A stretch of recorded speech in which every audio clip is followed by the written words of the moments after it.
it was interesting in that there were a number of revisions. He came back several times for revisions, but what it came down to were that there were some issues with the mix that he probably would have gone back and changed the mixes on. But I was told later when we were working on Sunken Condos that Donald he was very, very, very particular, but once he's made a decision, he only wants to think forward. He doesn't want to give himself the opportunity to go back because he knows that how big of a Pandora's box that is. If he goes back and opens up a mix, now there's, working in analog and analog/digital, it'll never be identically the same. And so he had a couple songs on Two Against Nature where there was a vocal thing that he didn't like, but there were stacked percussion instruments in the same frequency range. So everything that he tried to do to fix the vocal caused there to be an imbalance in the percussion. And while this sounds like wacky, anal, hyper technical, remember the mixes are really transparent. They don't have a lot going on. They don't have chunky guitars going through the things. Everything on that record is like crystal clear, right? Like you hear all the elements. It's super transparent. So if you, quite frankly, quite realistically, if you add a half dB at 1.4 or 1.8 or 2.2K, one shaker gets louder than the other one. And that's what was actually driving him nuts. As we wanted to try to take a little bit of the nasal out of the vocal, but to do that was upsetting the balance in the percussion. And he was like, "Screw it!" After like 13 iterations, he finally gave up. But so you left it natural. Well, on that particular song, it was the decision. He admitted. If I recall properly, he admitted we probably should go back and remix it, but he was not willing to do that. And they're already, anticipating. They were so close to being done. All he had to do was call it good, and he could move forward. Panned out okay. But yeah. So, funny part about it was the record, was approved, and we made the masters for it, and everything went off to the plant, and they were in production of it. And Donald and Walter came to the studio to work on a single edit on the song Cousin Dupree, which was the lead single for that record. And we're trying to shorten up the intro. We're trying to shorten the solo, this section that was massively long at the end. It's like a 6-minute song. They're trying to make a 4-minute single out of it, but it's brutal. It's hard. It was hard. It's very hard to fade to Donald, Steely Dan.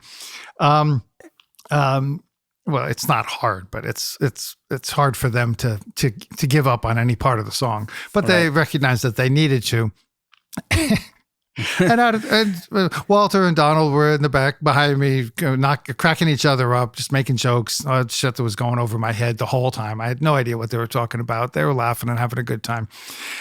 And Donald gets really serious at one point, and he says to Walter, why didn't we add background vocals to this song? And Walter laughs, realizing what that question really meant, and he goes, "I don't know. Why didn't we add? It was kind of like it was a knock joke. I don't know. Why didn't we add background vocals to this song?" and then Donald wasn't amused, but Walter goes, "Well, you think we should?" And he goes, "Play that chorus back again." And I played it back, and he kind of crooned along, "How's about a kiss from your cousin Dupree?" Kind of sang along this alternate, higher harmony. And Walter goes, "Should we do it?" He goes, "It seems like it needs it." And he goes, so the record was already in production, in the plant, being replicated, and everyone had signed off on it.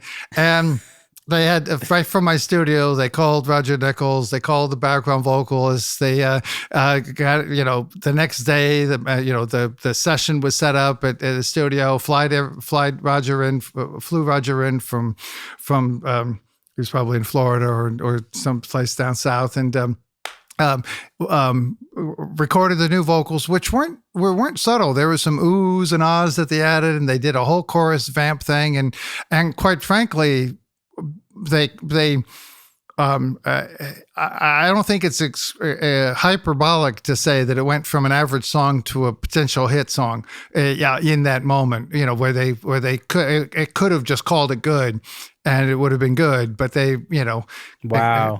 because without those background vocals, it really, listening to it in hindsight, it was remarkably, it was missing, but. When you're in the middle of that, working at that the process so much, and you don't ask yourself, if someone doesn't ask that question, you just keep moving forward and moving forward. But it was just really crazy opportunity to be on that, on the front line while that was happening. The final mix wasn't remade. Actually, Roger made. A vocal stem to add to the mix that we had. So we made that creation inside the workstation, and then ran it, and we didn't have to rerun it through the EQ because we already had, and blah blah blah blah.